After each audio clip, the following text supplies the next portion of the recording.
வணக்கம். சிவாஜினி ஸ்ரீதரன். தகவல் 481. Vitamin B12 நன்மைகள். இரத்த சிவப்பணுக்களின் உற்பத்தி, DNA உருவாக்க, நரம்பு மண்டல ஆரோக்கியத்திற்கு அத்தியாவசியமானது. இது ஆற்றலை அதிகரித்தல், நினைவாற்றலை மேம்படுத்தல், இதய ஆரோக்கியம் மற்றும் தோல், முடி, நகங்களின் ஆரோக்கியத்தை பாதுகாக்கின்றது.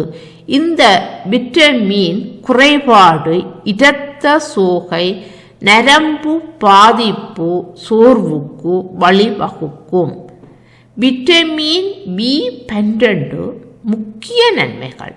இரத்த சிவப்பணு உற்பத்தி, ஆரோக்கியமான இரத்த சிவப்பணுக்களை உருவாக்கி உடல் முழுவதும் ஆக்சிஜனை கொண்டு செல்ல உதவுகின்றது.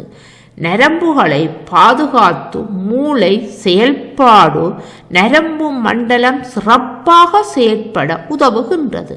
நினைவாற்றல் குறைபாடு மற்றும்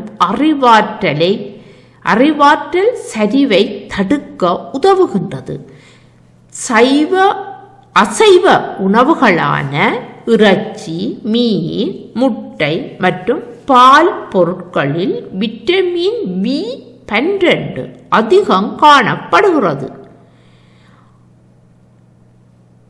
B12 குறைபாட்டுக்கான அறிகுறிகள்: சோர்வு, பலவீனம், நினைவாற்றல் இழப்பு, மனநிலையில் மாற்றம், நரம்பு பாதிப்பு ஏற்படலாம்.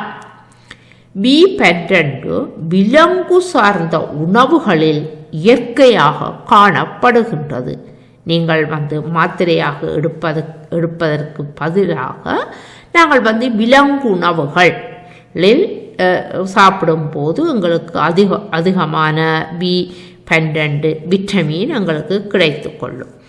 ஆகவே நீங்களும் எப்படி இந்த B12 விட்டமினை நாளாந்தம் உணவுகளில் எப்படி எடுக்கின்றீர்கள் என்று நீங்களும் கூறிக்கொள்ளுங்கள்.